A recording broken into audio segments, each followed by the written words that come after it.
a donc procédé cet après-midi au Palais des Congrès de Niamey à la proclamation officielle des résultats globaux provisoires de l'élection présidentielle deuxième tour du 21 février 2021 au Niger. Au terme de ces résultats, Mohamed Bazoum arrive en tête avec 55,75% des suffrages exprimés contre 44,25% pour Maman Ousmane. La cérémonie a eu lieu en présence du Premier ministre, des membres du gouvernement, des corps diplomatiques, des observateurs nationaux et internationaux et des journalistes. Suivant à cet effet le discours du président de la CENI, Maître Issa Kassouna. La Commission électorale nationale indépendante a organisé ce second tour qui s'est déroulé dans l'ensemble, dans la paix, la transparence, la quiétude sociale, en dépit des difficultés sécuritaires et sanitaires. En effet, pendant et après les opérations électorales, il a été noté que des attentats ont visé le processus électoral et son dispositif. On relève 8 personnes décédées, 10 personnes blessées, dans 2 attaques violentes perpétrées dans les régions de Tillabéri et de Difa. Je voudrais à cet instant, et avec votre permission à tous, vous inviter à observer une minute de silence à la mémoire de ces martyrs de la démocratie.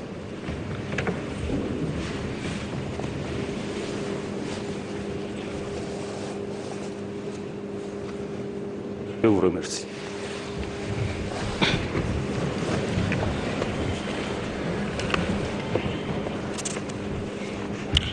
Je relève, et ça vaut la peine de s'en réjouir, que Son Excellence, Monsieur le Président de la République et le gouvernement, dans son ensemble, ont tenu leurs engagements en mettant à la disposition de la CENI et leur appui technique et financier, combien appréciables pendant le processus, sont restés tout près de nous. Je saisis l'occasion de cette cérémonie pour adresser nos vives félicitations à la classe politique nigérienne pour la maturité dont elle a fait preuve tout au long de ce processus. Aux membres de la CENI et à tous les niveaux, je leur adresse mes sincères gratitudes pour leur disponibilité et leur engagement ayant permis l'accomplissement de la délicate mission qui nous est confiée par les textes et le peuple. La société civile, les médias publics et privés, ainsi que d'autres acteurs électoraux, non moins importants, mobilisés pour la circonstance, ont apporté des contributions appréciables pour la réussite de ce second tour. La CENI reconnaît et salue la mobilisation, la discipline des électeurs depuis le démarrage des premières compétitions électorales.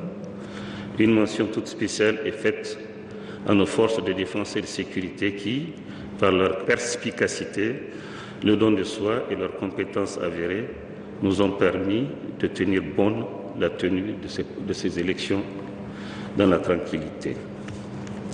Mesdames et messieurs, il me plaît de rappeler qu'au terme de l'article 156 du Code électoral, la Commission électorale nationale indépendante procède à la proclamation et à la diffusion des résultats provisoires des élections présidentielles législatives, avant de les transmettre à la Cour constitutionnelle, qui est le juge électoral pour la validation définitive des résultats provisoires proclamés par la CENI. La présente cérémonie solennelle s'inscrit dans le respect strict de ces dispositions légales. J'ai l'honneur, en ce moment précis, de vous présenter les résultats globaux provisoires du second tour des élections présidentielles du 21 février 2021. Le nombre de bureaux de vote pour l'ensemble du territoire national, 25 978. Le nombre de bureaux de vote dont les résultats sont parvenus, 25 830. Le nombre total d'électeurs inscrits est de 7 446 556. Le nombre d'inscrits ayant voté est de 4 591 335. Le nombre de votants sur la liste additive est de 93 237. Le nombre total de votants est de 4 684 572. Le nombre de bulletins nuls est de 197 377. Les suffrages exprimés valables s'élèvent à 4 487 195. Le taux de participation globale est de 62,91%. Ainsi, les voix obtenues valides se répartissent comme suit entre les deux candidats en compétition pour ce second tour. Monsieur Mohamed Bazoum, 2 501 459 voix, soit 55,75%. Monsieur Mohamed Ousmane, 1 985 736, soit 44,25%. Merci beaucoup.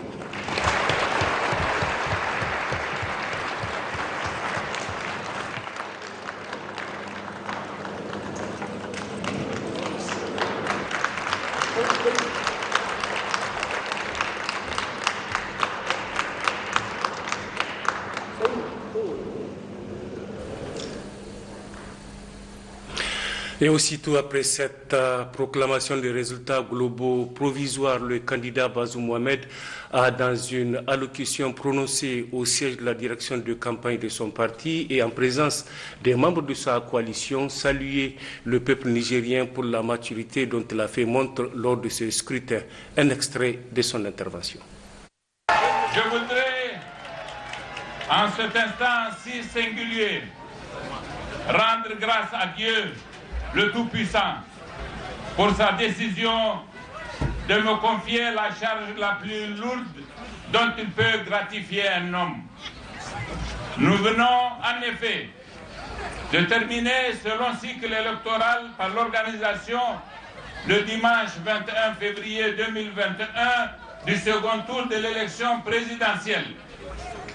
Les résultats provisoires publiés par la Commission électorale nationale indépendante me crédite de 55,75% des suffrages exprimés et font ainsi de moi le nouveau président de la République élu. C'est avec beaucoup d'émotion que je prends acte de cet état de fait. C'est aussi avec autant d'humilité que je rends hommage au peuple du Niger. Le calme remarquable qui a caractérisé la double campagne électorale de décembre 2020 et de février 2021, malgré les enjeux combinés de scrutins multiples et la preuve de l'adhésion totale de notre peuple au principe de la dévolution du pouvoir à travers ce mécanisme des élections. C'est aussi la preuve de sa confiance en la CENI, qui aura travaillé comme d'habitude de façon totalement transparente et inclusive. Retour à l'agenda officiel pour noter cette audience ce matin au cabinet de la présidence de la République. Le chef de l'État, Issoufou Mamadou, a reçu le représentant spécial et chef du Bureau des Nations Unies pour l'Afrique de l'Ouest et le Sahel, Mohamed Ibn Chambas. Les deux personnalités ont discuté de plusieurs sujets, dont la situation sécuritaire et les élections présidentielles qui viennent de se dérouler au Niger. Résumé, Aminata Garba et Azirabiou. Le représentant spécial et chef de bureau des Nations Unies pour l'Afrique de l'Ouest et le Sahel, Mohamed Ibn Chambas, a souligné qu'il a rendu une visite de solidarité au président de la République, chef de l'État Issoufou Mahamadou, et au peuple nigérien à l'occasion du second tour du scrutin présidentiel. Il a félicité le président de la République pour son travail remarquable et son leadership pour le renforcement des acquis démocratiques, de faire du Niger un pays modèle. Nous félicitons son Excellence, Monsieur le Président Mahamadou Issoufou, pour son leadership dans l'affermissement de la démocratie au Niger et dans la sous-région ouest africaine tout entière, j'allais dire dans l'Afrique tout entière, à travers l'organisation de ces élections qui aboutira au transfert au pouvoir d'un président élu à un autre président élu qui sera historique à ce pays. Mohamed Ibn Chambas dit avoir présenté ses condoléances au président de la République suite à la mort de 7 agents de la Commission électorale nationale indépendante CENI.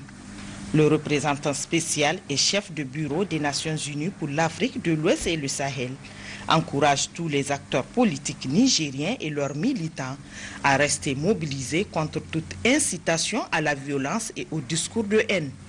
Il appelle par ailleurs les candidats à maintenir leur engagement pour une alternance pacifique et démocratique.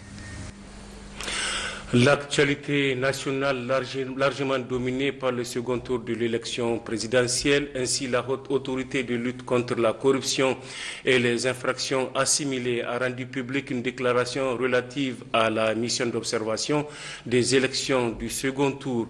80 observateurs ont été déployés en effet par la Halcia dans 16 circonscriptions électorales couvrant les 8 régions du Niger.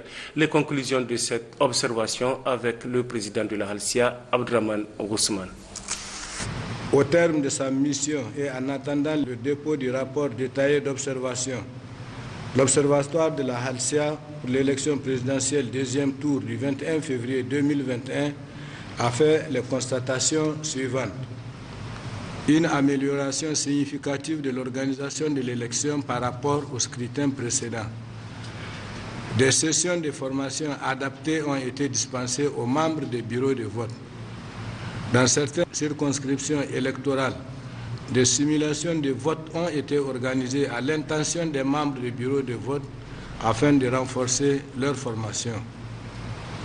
Des messages de sensibilisation ont été diffusés sur les médias publics, privés et communautaires pour appeler les populations en général et les électeurs en particulier à observer des comportements citoyens avant, pendant et après le scrutin. La mise en œuvre de ces dispositions a eu un impact positif sur le déroulement du processus électoral. En effet, de façon générale, l'Observatoire a noté que le scrutin s'est déroulé dans le calme et la sérénité. Dans la majorité des bureaux de vote visités, les procédures de vote ont été respectées et le matériel électoral disponible en quantité suffisante. Les 11 heures de travail des bureaux de vote ont été bien respectées. Tous les membres des bureaux de vote étaient présents à leur poste. Les représentants des 2 candidats étaient présents. Les centres de vote en dehors de ceux qui se trouvent éloignés des centres urbains étaient sécurisés par les éléments des forces de défense et de sécurité. La présence d'observateurs nationaux et internationaux a été constatée. La compilation des résultats s'est faite dans la transparence en présence de l'ensemble des acteurs. À cet égard, la Halcia a saisi cette opportunité pour adresser ses encouragements à l'ensemble des acteurs électoraux, en particulier à la Commission électorale nationale indépendante pour les améliorations sans cesse constatées dans l'organisation du scrutin, aux éléments des forces de défense et de sécurité pour leur professionnalisme et à la population pour la maturité dont elle a fait montre. La Halcia exhorte l'ensemble des acteurs politiques à respecter les dispositions de la loi électorale, notamment celles relatives à la proclamation des résultats et au contentieux électoral. Les chefs des missions de l'Union africaine, de la Communauté économique des États de l'Afrique de l'Ouest et de l'Organisation internationale de la francophonie ont, à travers une déclaration rendue publique cet après-midi à Niamey, livré leur observation du déroulement du scrutin présidentiel deuxième tour. Résumé Abdelaziz Issaka et Suleiman Mahamadou. Ces 3 institutions d'intégration sous-régionale et africaine ont ainsi, après observation du déroulement du scrutin présidentiel du deuxième tour, livré leur observation. Représentées par des personnalités politiques et africaines de haut rang, elles ont eu des missions d'observation sur l'ensemble du pays. Et vous savez, tous les processus électoraux dans nos États de la sous-région souffrent parfois des dysfonctionnements. Dysfonctionnements dus au niveau d'appropriation par les membres des bureaux de vote, les agents électoraux, des principes de travail sur un scrutin. Donc, d'un bureau à un autre, vous pouvez voir que la méthode de travail diverge, mais assez rapidement avec les observations électorales de la société civile, comme des institutions régionales comme la nôtre, la CEDEAO, tout rentre finalement dans l'ordre. Globalement, les choses se sont bien déroulées dans la transparence, dans une crédibilité remarquable et puis dans une paix sociale relative. Nous souhaitons que cette paix sociale-là continue jusqu'à la proclamation définitive des résultats par la Cour constitutionnelle. Elle salue par ailleurs le peuple du Niger qui a fait preuve de maturité durant ces élections et l'invite à observer la même sérénité, la même quiétude sociale et l'esprit de paix qui ont prévalu au scrutin local, législatif et présidentiel premier et deuxième tour tout au long de ce processus qui marque un tournant important dans la vie politique du pays. La mission d'observation du Parlement africain de la société civile a présenté également ce matin à Niamey ses conclusions préliminaires sur le déroulement des opérations de vote et de dépouillement des voix et la proclamation des résultats. Cette mission se réjouit de la finalité du scrutin. Le point avec Hawa Mahmoudou et Suleiman Mahamadou. La mission d'observation électorale du Parlement africain de la société civile a suivi le deuxième tour de l'élection présidentielle nigérienne à travers 3000 bureaux de vote dans les 8 régions du pays et 35 départements. Dans ses conclusions préliminaires sur le déroulement du scrutin, elle s'est félicitée de la sérénité qui a prévalu de la campagne au vote. La mission d'observation électorale du Parlement africain de la société civile a constaté que les candidats ont largement fait montre de retenue et de responsabilité lors de la campagne électorale. D'une façon générale, la mission note le caractère transparent et consensuel observé dans la conduite des opérations de dépouillement, de décompte, d'annonce des résultats partiels sur les lieux de vote en présence des représentants des candidats, des observateurs électoraux. Aucun incident majeur de nature à perturber de façon significative la sincérité du vote n'a été constaté par les observateurs du Parlement africain de la société civile. La sécurisation satisfaisante des centres de vote par les forces armées et de sécurité. Le déroulement du scrutin dans une atmosphère de paix et de quiétude. La mission d'observation électorale du Parlement africain de la société civile a rendu un hommage mérité au président de la République, Mahamadou Issoufou, qui a su respecter la Constitution en organisant de manière pacifique la toute première alternance au Niger. Elle saisit l'occasion pour exprimer sa gratitude à son Excellence, M. Issoufou Mahamadou, président de la République, chef de l'État, chef suprême des armées, pour ses efforts significatifs en vue du maintien de la paix et la consolidation de la démocratie et remercie la Commission électorale nationale indépendante pour la planification et le déroulement de l'élection réussie. Cette mission d'observation électorale a aussi formulé des recommandations dans la perspective des scrutins à venir. Recruter et former les membres du bureau de vote ayant un niveau scolaire acceptable.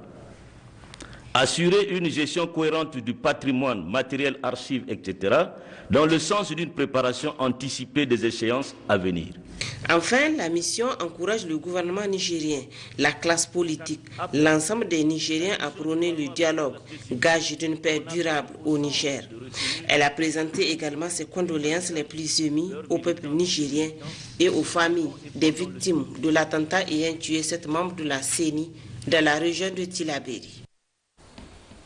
L'élection présidentielle deuxième tour au Niger a été libre, transparente et apaisée. C'est la conclusion du rapport préliminaire rendu public ce matin par la mission d'observation électorale de l'Institut panafricain d'assistance électorale IPAE. Dans cette déclaration, ces observateurs internationaux ont salué aussi la maturité du peuple nigérien qui a contribué au déroulement apaisé de ce scrutin. Hassimi Abdoulaye à côté Waglassan. C'est par la minute de silence suivie de présentation de condoléances au peuple nigérien suite à l'incident terroriste ayant causé la mort des membres de la CENI dans la région de Tillabéri qu'a débuté le rendu du rapport préliminaire de la mission d'observation électorale de l'Institut panafricain d'assistance électorale IPAE. Cette mission qui a déployé ses émissaires dans 350 bureaux de vote sur le territoire national a relevé d'abord une campagne électorale apaisée et un temps d'antenne équitablement réparti entre les deux candidats sur les antennes de la télévision nationale. D'autres points ont été aussi appréciés. Le bon établissement du fichier électoral en ordre alphabétique, le calme, la discipline et le civisme des électeurs observés, forte participation des femmes et des jeunes au scrutin, présence effective des membres des bureaux de vote, la disponibilité effective des matériels électoraux en quantité suffisante, présence visible des forces de sécurité et dans les centres de bureaux de vote visités, présence de plusieurs missions d'observation électorale nationales et internationales, présence des équipes de supervision de la CENI et dans les bureaux de vote, l'accessibilité des résultats dans leur ensemble lors du dépouillement. Appréciation à l'issue desquelles plusieurs recommandations ont été formulées. La mission recommande aux candidats en lice pour ces élections d'accepter le verdict des urnes, librement exprimé. En cas de contestation, faire recours à l'institution chargée du contentieux électoral. La mission recommande aux nouvelles autorités qui auront la confiance du corps électoral d'être démocratiquement élus, de revisiter sur l'ensemble des mécanismes mis à ce jour dans la lutte contre le terrorisme en identifiant les nouveaux partenaires, gage d'une solution durable à la stabilité du pays. Enfin, la mission de l'IPAE salue les efforts inlassables du président de la République, Issoufou Mahamadou, pour sa ferme volonté d'asseoir des institutions fortes et démocratiques dans son pays. Dans sa déclaration rendue publique cet après-midi, l'ONG Afrique Espérance valide le scrutin du 21 février 2021 et salue le respect de l'ordre constitutionnel qui fait du Niger une référence démocratique en Afrique. Nana Maria Moutari et Hamidou Abdoulaye. La révision du code électoral. Dans cette déclaration, la mission d'observation électorale de l'ONG Afrique Espérance a tout d'abord constaté avec satisfaction l'effectivité du vote, le respect des horaires et des fermetures dans la plupart des bureaux de vote à visiter. La mission constate également le respect des procédures de déploiement. La mission tient à faire remarquer que la période de la campagne électorale a été marquée par des moments de fête et de réjouissance dans un esprit bon enfant. Tout au long de la campagne électorale, l'accès des candidats aux médias publics ou privés a été plus ou moins équilibré. La mission tient à féliciter la presse dans sa globalité ainsi que l'organe étatique chargé de réguler et de veiller au respect du cadre déontologique en période électorale. Les recommandations détaillées de la mission seront formulées dans un rapport final qui sera publié dans un mois. Elles s'adresseront aux autorités de la République du Niger et à toutes les parties prenantes au processus, particulièrement dans la perspective des élections futures au cours d'un prochain cycle électoral. Les recommandations concernent ou portent sur les points suivants. La mise en place d'une institution inclusive et consensuelle pour la préparation et la gestion des futurs processus électoraux. La révision du code électoral pour l'adapter aux réalités sécuritaires nigériennes mettant à mal la pleine jouissance des filles et fils de la nation à leurs devoirs civiques. En dehors du faible taux de participation relevé, l'ONG Afrique Espérance a déclaré que le scrutin du 21 février 2021 est crédible. Il s'est tenu dans le respect des normes et principes internationaux en matière d'organisation électorale. La coalition pour l'observation citoyenne des élections au Niger, COSEN, a quant à elle relevé, entre autres, la tenue dans le calme de ce scrutin. Résumé Hamsatou Mohamedou et Ablé Ali.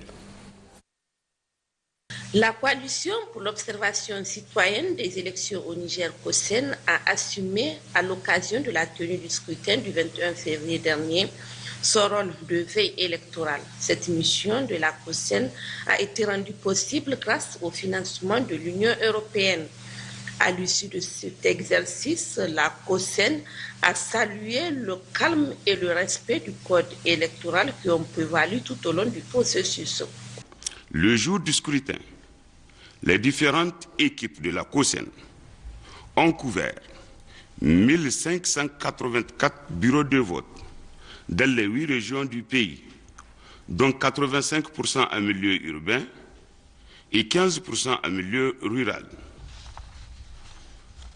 Les procédures de vote définies par l'article 71, 73 du Code électoral ont été bien suivies. L'identité des électeurs a été systématiquement vérifiée au regard des listes électorales dans 92% des bureaux de vote. Et les votants ont été invités à émerger la liste dans 94% des bureaux de vote. La présence des forces de sécurité a été relevée dans la quasi-totalité des centres de vote ouverts. La COSEN a félicité les Nigériens pour leur mobilisation et leur attachement aux valeurs démocratiques. Elle a par la même occasion formulé des recommandations aux acteurs politiques. Œuvrer à maintenir le calme et l'ordre qui ont prévalu tout au long du processus électoral. Privilégier les voies légales de recours en cas de contestation des résultats. Maintenir l'inclusivité et la transparence du processus de centralisation et de compilation des résultats. Aux partenaires techniques et financiers, continuer à soutenir le Niger dans ses efforts de consolidation des acquis démocratiques et de l'état de droit. Le porte-parole de la COSEN a présenté ses condoléances à la CENI suite à l'accident survenu dans la région de Tillabéri ayant occasionné la mort des agents de la Commission électorale nationale indépendante. Voilà l'essentiel de ce qu'il faut retenir par rapport à ces élections. Autre aspect de cette édition, par dérogation de pouvoir, le Premier ministre chef du gouvernement a assisté cet après-midi par visioconférence à un débat de haut niveau sur le changement climatique organisé par le Conseil de sécurité de l'ONU. Cet échange a été placé sous la présidence du secrétaire général de l'ONU, Antonio Guterres. Un moment solennel pour tirer sur la sonnette d'alarme par rapport aux impacts négatifs du changement climatique sur la paix mondiale et proposer des solutions durables permettant de gérer au mieux cette situation. Le point avec Lawali Haya et Maria Madakou. Ayant réuni plusieurs personnalités de marque dont des dirigeants de grande puissance, cette rencontre virtuelle sur le thème « Faire face aux risques liés au climat pour la paix internationale » a été une plateforme où différents dirigeants mondiaux se sont prononcés sur les conséquences directes et indirectes du changement climatique sur la paix et la sécurité mondiale. C'est ainsi que le Premier ministre chef du gouvernement, ayant représenté le président de la République, Issoufou Mamadou, a tenu à d'abord saluer l'engagement du Royaume-Uni à maintenir la question des risques sécuritaires liés au changement climatique dans l'agenda du Conseil de sécurité de l'ONU. Aussi, Brigitte Raffini a tenu à remercier le secrétaire général de l'ONU et toutes les parties prenantes pour leurs interventions et leur ferme engagement à faire prendre en compte l'impact des changements climatiques sur les questions de paix et de sécurité. Selon une récente étude de la Banque mondiale, La raréfaction en eau exacerbée par le changement climatique pourrait affecter les économies et conduire certaines régions du monde, telles que le Sahel, à enregistrer un recul du PIB de l'ordre de 6%, provoquer des migrations massives des populations et générer des conflits. En outre, le changement climatique pourrait augmenter la faim et la malnutrition de 20% d'ici 2050 et accroître la pauvreté, en particulier pour les 2,5 milliards de petits producteurs dont les moyens de subsistance dépendent du climat et de son impact sur leurs conditions de production. Ainsi dira le Premier ministre Brigitte Raffini, au Sahel, creusé de cette réalité, le changement climatique a intensifié la compétition autour des ressources foncières, fourragères et hydriques déjà en baisse. Toutes choses ayant attisé les tensions entre agriculteurs et éleveurs et entravé les efforts de consolidation de la paix et de développement dans la région.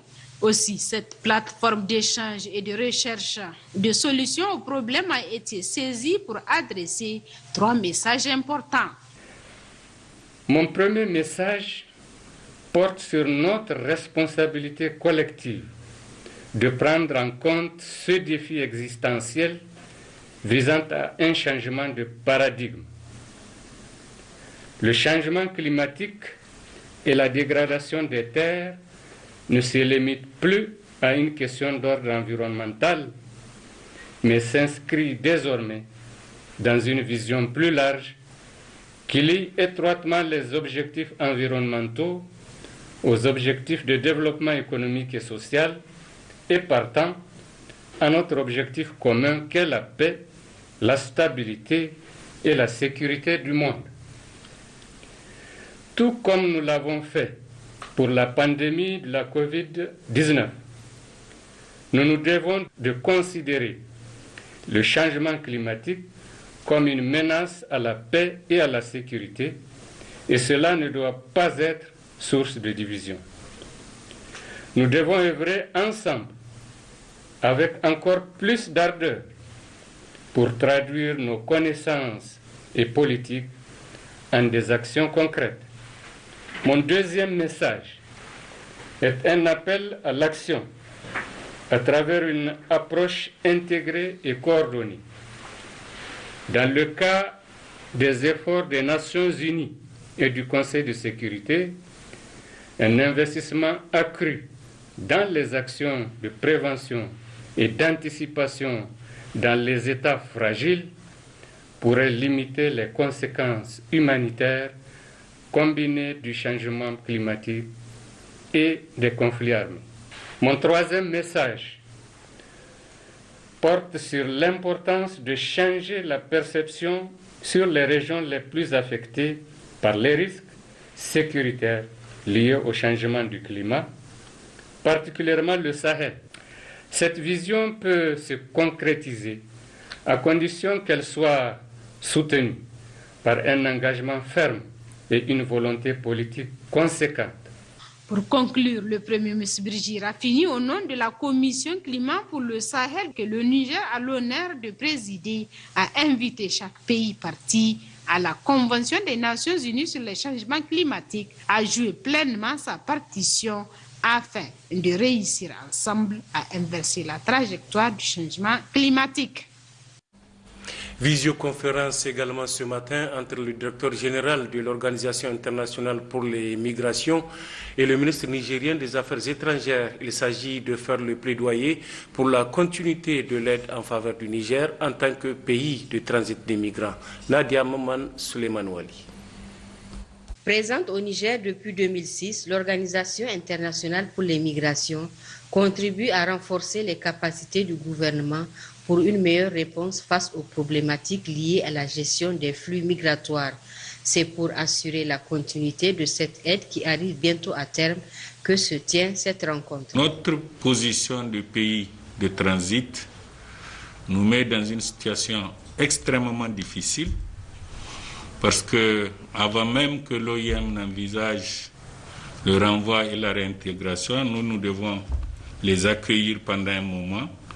Et il y a une aide directe que l'OIM aide le gouvernement à fournir à ces personnes très très vulnérables.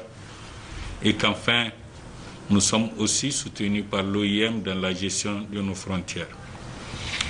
Et le troisième point que vous évoquez est le plus important.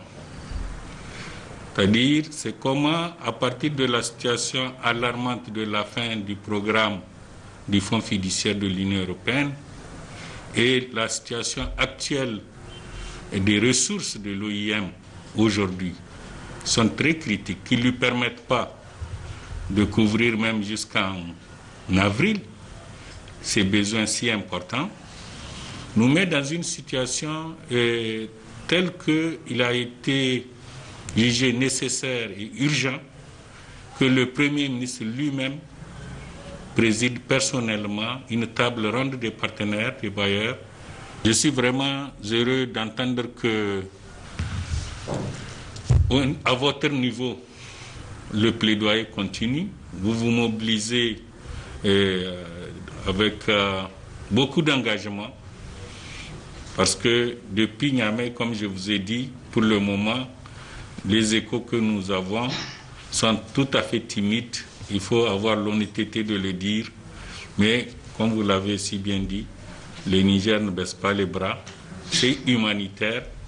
Et nous, Niger, malgré nos moyens limités, nous continuons, comme vous le savez, en plus des migrants, à accueillir beaucoup de réfugiés à notre frontière ouest, comme dans le bassin du lac Tchad. Auparavant, le directeur général de l'OIM a félicité le peuple nigérien et ses dirigeants pour l'organisation d'élections apaisées. Antonio Vitorino a par la même occasion promis de peser de tout son poids pour que le Niger bénéficie du soutien nécessaire pour pleinement jouer son rôle de pays de transit des migrants. Cérémonie de passation de service ce matin au gouvernorat de Niamey entre le gouverneur entrant Oud Ambarka et le secrétaire général Zourk Alain Bouraim Maïga assurant l'intérim du défunt gouverneur. Cette prise de service du gouverneur s'est déroulée en présence de nombreuses personnalités civiles et militaires. Khadijatou Hassan et Bachir. À son arrivée, le gouverneur entrant de la ville de Niamey, Oud Ambouka, a été accueilli par le secrétaire général Zourkoulaine Bouraimega, puis salué par un détachement de la garde nationale pour les honneurs. Ensuite, les salutations de toutes les couches socio-professionnelles du gouvernorat de la région de Niamey, une façon de témoigner la bienvenue au gouverneur. Après ces salutations d'usage, le secrétaire général du gouvernorat Zourkoulaine Bouraimega, dans son allocution, a tenu à rendre hommage à l'ancien gouverneur Isaac Hassan Karanta, rappelé à Dieu le 23 décembre 2020. Le secrétaire général a saisi l'occasion pour faire une brève présentation de la ville de Niamey, les activités réalisées et les défis à relever. J'ai le devoir aussi de vous faire le bilan des instances léguées par votre prédécesseur. Il s'agit de l'élaboration du bilan régional quadriennal du plan de développement économique et social PDS 2017-2021, l'élaboration du plan de développement intégré PDI de la ville de Niamey, l'élaboration d'un schéma de cohérence territoriale SCOT de la ville de Niamey, l'élaboration d'un schéma d'assainissement de la ville de Niamey, le personnel du gouvernorat et l'ensemble des collaborateurs, les chefs traditionnels et les leaders religieux, vous réitèrent les souhaits de bienvenue et vous rassurent de leur disponibilité et leur engagement constant à vous accompagner dans la réussite de votre mission. Le gouverneur entrant de la ville de Niamey, Oud Ambouka, dans son discours, a tout d'abord remercié l'ensemble du personnel pour cet accueil combien chaleureux, mais aussi exhorté les uns et les autres à l'engagement et la disponibilité pour l'aider à bien accomplir la mission qui lui est confiée par les plus hautes autorités de ce pays. Permettez-moi en votre nom à tous et en mon nom personnel de rendre un hommage solennel et appuyé à son Excellence, M. Alhaji Issoufou Mohamedou, président de la République, chef de l'État, pour la confiance qu'elle a bien voulu placer en moi pour prendre les commandes de la région de Niamey. Que son Excellence trouve ici toute ma reconnaissance et l'expression de ma profonde gratitude. À cet effet, je demanderai davantage à tous votre pleine implication et ce avec abnégation dans la mise en œuvre des différentes stratégies que nous aurions élaborées.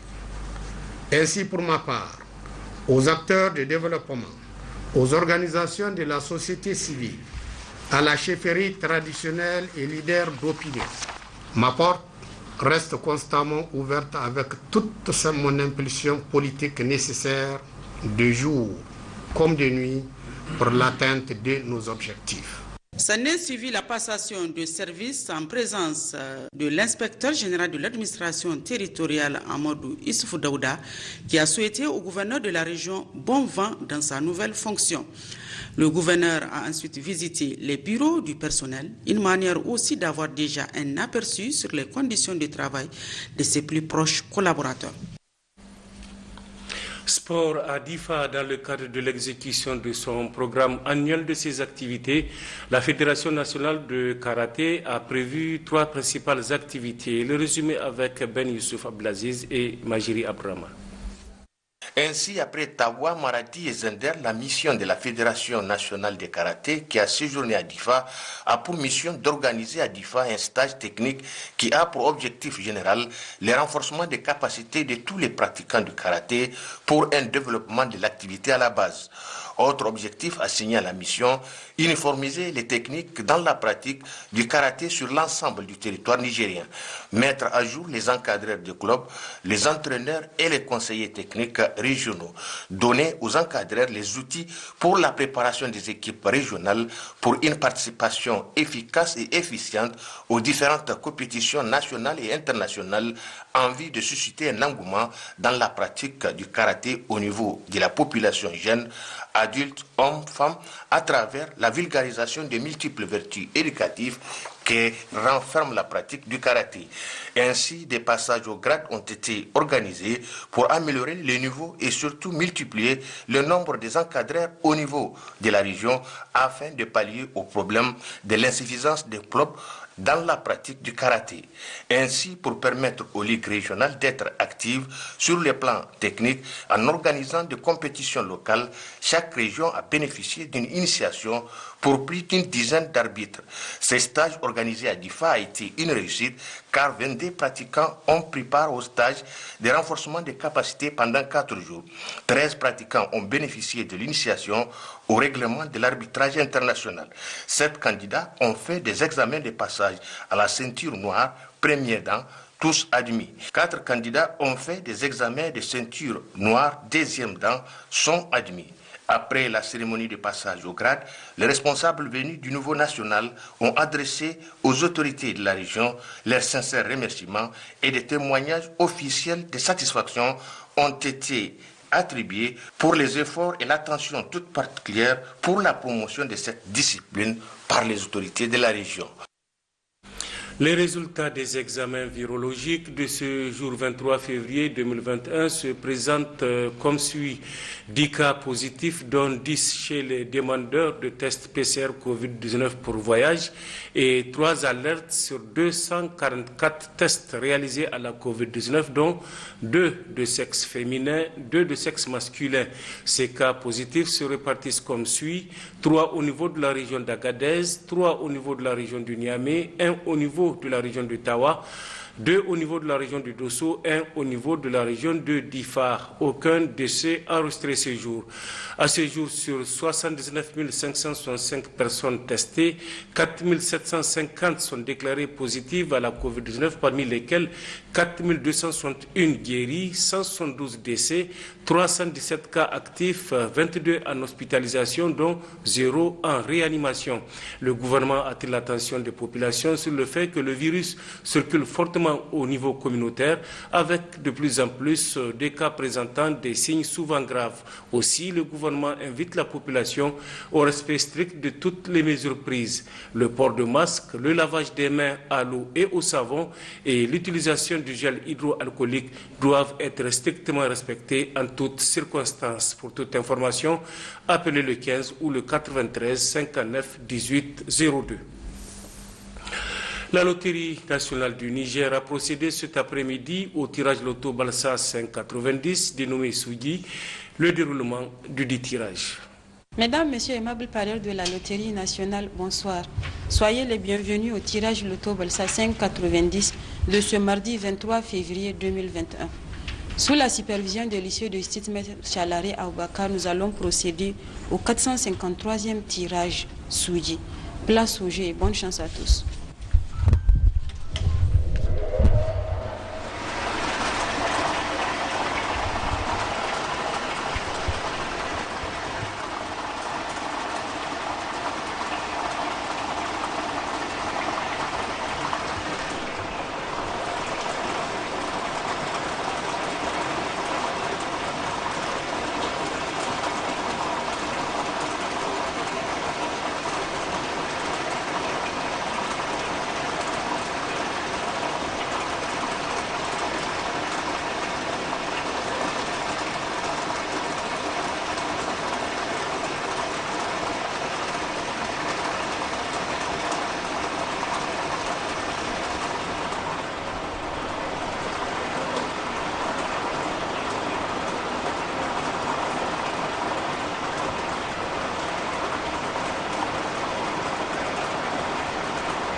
Amis parieurs, nous sommes au terme du tirage. Les numéros gagnants de ce soir sont les suivants.